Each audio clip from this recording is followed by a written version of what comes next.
Commissioner, as of right now, most women in Florida cannot get an abortion after 15 weeks of pregnancy. Obviously, that's going to play out in the court system. You know, when Roe v. Wade was overturned, you called it a tragic day for women in America. What do you believe is a reasonable time frame for abortion restrictions, if any? Look, we had 24 weeks here in Florida. There was no issues. The women had access to care. People had access to information, to making sure that the right decisions. And, I'm not a doctor. And that's why this is supposed to be something that goes in between a doctor and their patient and having those hard conversations. And so to draw a fine line is, I think, irresponsible because there's going to be different issues that are happening along the way.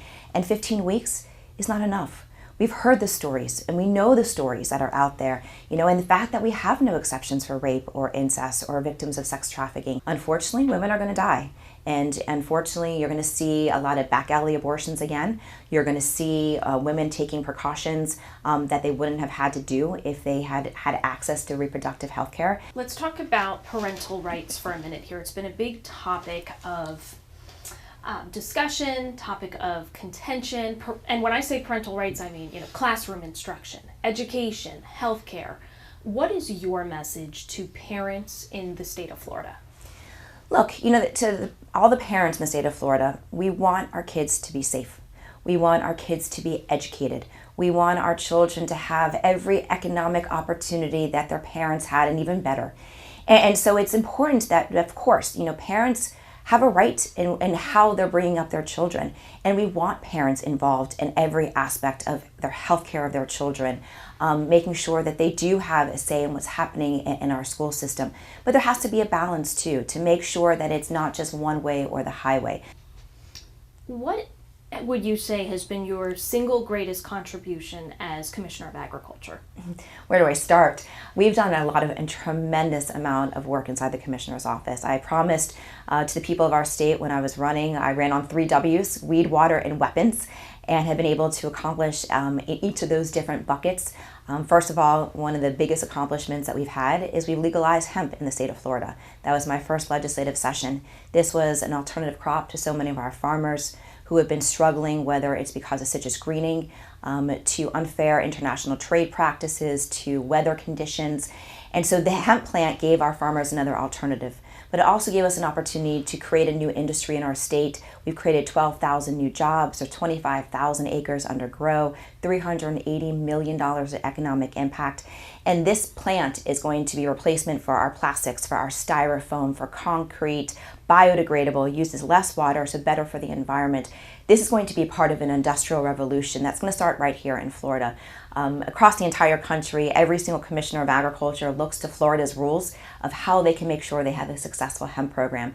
So let's talk about cannabis for a minute, because it was a major part of your platform. Would you like to see recreational marijuana legalized in Florida? Absolutely. Legalization of cannabis is something that must happen here in the state of Florida. It is everything from economic opportunity, bringing in billions of dollars worth of taxable revenue, to creation of jobs all across the state of Florida. It's also criminal justice reform, because as a past public defender, I saw 1 out of every 3 of my police reports that I was reviewing, it would start off with the smell of cannabis was detected, and that was the probable cause of whatever came next. So that's a change of our criminal justice system, more equity when it comes to criminal justice, and it's a healthcare reform. Because so many people want to use an alternative to pharmaceutical drugs that are so much more expensive, especially even our seniors. If you can see the amount of conversations I've had in our seniors populations who keep asking me, sometimes they do it quietly, and they'll say, so talk to me about marijuana. And it's kind of cool to hear this conversation because they want to get off of these pharmaceutical drugs. But now, don't they have access to the medical cannabis then? Only if they qualify. A senior is not a qualifying condition. Those who have cancer, who have epilepsy, different types of PTSD. So those are types of conditions that, MS, Lou Gehrig's, Parkinson's. But for overall pain management, it's not a qualifying condition right now. Since Ron DeSantis was elected, the number of registered Republican voters has surpassed the number of registered Democrats for the first time in Florida state history. Can you beat Ron DeSantis? Without a doubt. Because a lot of those Republicans that are coming here to the state of Florida are coming from New York and California. They are those types of Republicans, not the radical right that we have here in the state of Florida.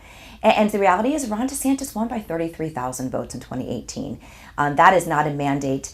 And if we do our work and get our message out, people want balance. People don't want to be bullied and being yelled at. What he has done is divided our state and made a lot of people angry and filled with hate. And the people of our state don't want that. They want somebody who's going to come in, who's going to focus on the economy, make their lives better, not point fingers at different sectors of our community of who to blame for increase of COVID cases, or we're not going to do that and we're not going to do this and we are right and they are wrong. That's not what a governor is supposed to do. A governor is supposed to lift people up, bring people together, show them that there's a quality of life that we're going to fight for, making sure that there's economic opportunities for everybody. This governor has left all of these people behind. While he was so focused on bringing people into the state of Florida, he forgot the people that have been working here and living here, sometimes for 3-4 generations. So I can absolutely beat Ron DeSantis, and he's fearful of that. I'm the only person who gets under his skin in the entire country. You know, when I am in a room with him, whether it's at cabinet meetings or whether it's at press conferences, there's a physical reaction he gets to me. He's prone to make mistakes, and we're prone to capitalize on them. You know, before any Democrat can challenge Ron DeSantis, you have to win the primary. Mm-hmm. What would you say are the key differences between you and Charlie Crist, and what makes you the better candidate? Everything. Charlie and I, there's night and day. You know, first and foremost, I have been a Democrat since I was 17 years old. Was doing soup kitchens and Habitat for Humanity and volunteer work when I was in high school, to my time as a past public defender, to my time fighting for homeowners during the foreclosure crisis, to fighting for our foster care system. I've been a fighter. I have been standing up for the people of our state literally my entire life. I'm not a career politician, but I am a true public servant. And Charlie's record is going to be coming out in this primary. So there's so many things that he has done in his career, including making it harder for individuals in the criminal justice system. That's why he's called Chain Gang Charlie, because his record shows that he has not been a fighter for the people. And so what makes me the best individual to go up against Ron DeSantis, I've been in the trenches. I've taken on Ron. It didn't take me declaring to run for governor to be highlighting the differences between Ron and what the people of our state want. But Democrats want a winner. You know, Commissioner, even if you are elected governor, you're likely going to be dealing with a state legislature that's majority Republican. How will you reach across the aisle to get something done? And can you give me an example of a time you've done that in the past? Sure, I already have done that. That's, look, I am Commissioner of Agriculture, 1 out of 4 on the cabinet, and only Democrat on the cabinet, with a Republican legislature. And we just talked about all the accomplishments and some of the accomplishments that I've already had, passing legislation for the department, getting about 75% of my requests for my budget priorities. So we've already been crossing over and working with the Republican legislature, including that hemp bill. Our hemp piece of legislation, my first legislative session in 2019, was carried by Republicans in both chambers, received unanimous support in all committee stops, unanimous votes on the Senate floor, 1 no vote on the House floor. We've already been doing that. And so when I am governor, the legislature is going to see that their legislative agenda for the last 2 years didn't work. It didn't work. The people didn't want what they were getting from the legislature, which is why I will have won. If elected governor, what are your 2 biggest priorities? First and foremost, housing, affordability of our state. We're in a housing crisis. No matter where I go, whether it's down to Key West, to here in the Tampa Bay area, to Jacksonville, to the Panhandle, the one issue I hear across the board, from Democrats to Republicans to independents to not registered, I can't afford to live here anymore. I'm seeing rent increasing in some areas almost 60%. We're seeing the housing market in Broward County, 8% of people in Broward County can afford to purchase a home. 8%. So we've got a major issue here in our state. So day 1 of my administration, we are declaring a housing emergency, because that's what it is. It's an emergency.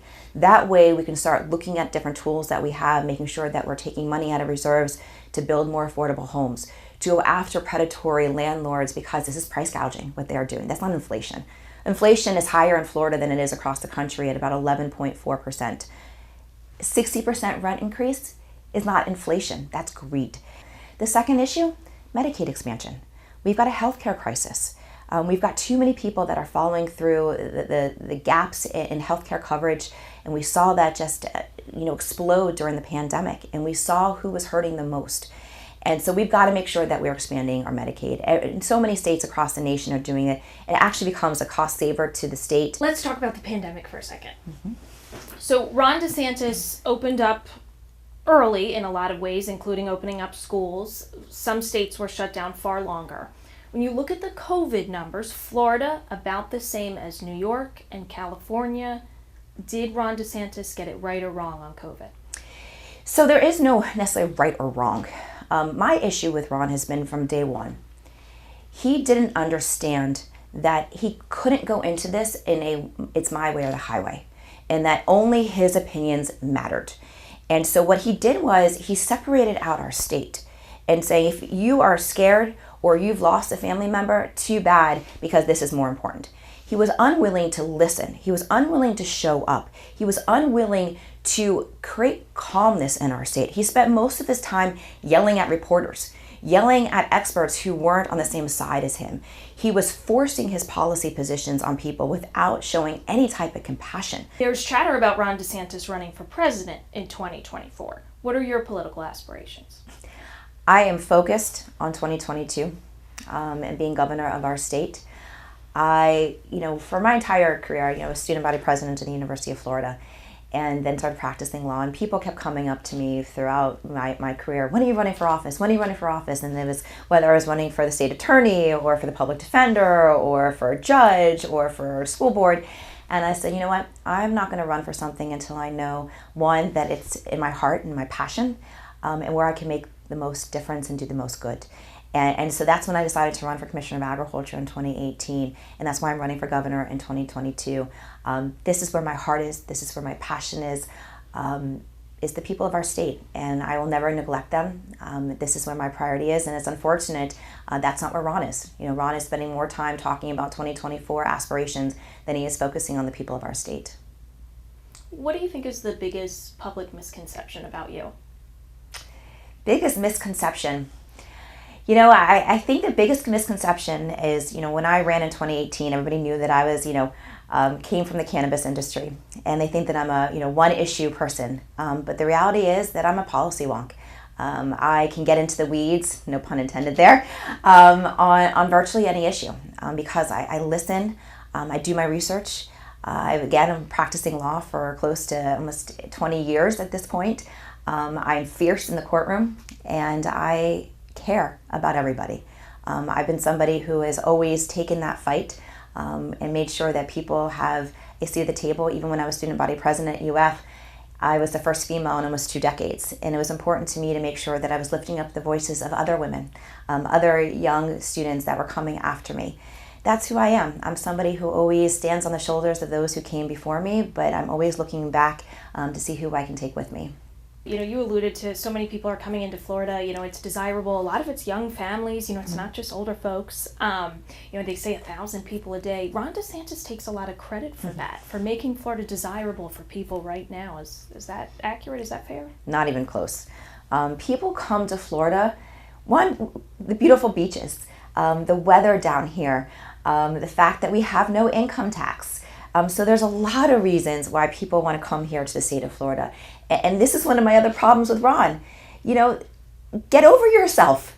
You opened up the state early, but people come here and people were moving here 1,000 people a day before you were governor. This has nothing to do with you. It has to do with the fact that we've got an incredible climate, we've got things to do, the diversity of our state, we've got incredible springs, we've got the Everglades. There's so much incredible stuff here in the state of Florida. That's why people come here. They want that opportunity, and we've got great jobs here. It has nothing to do with Ron DeSantis. How are you going to get those voters to turn out for you? We are going everywhere. There is not an area that we aren't traveling to. We are talking to voters. We are all over social media, which is, I think what the old saying is the pen is mightier than the sword. Well, now today's pen is social media. And so we are going out there, we are showing up, we are being present, and we're showing the Democrats, and not even just Democrats, but independents and Republicans, that you've got somebody who is, again, a policy wonk, who wants to get into the weeds on issues, to fix things, and most importantly, to show up for the people of our state and to give them a better quality of life for everybody in our state. So we are getting our message out there. We are crisscrossing our state. I'm doing my job as Commissioner of Agriculture in the same breath, but we are doing what needs to be done to talk to voters and showing them that we are the one to watch, and the excitement is with us, the momentum is behind us, and people of our state are looking for a true fighter, true champion of the people.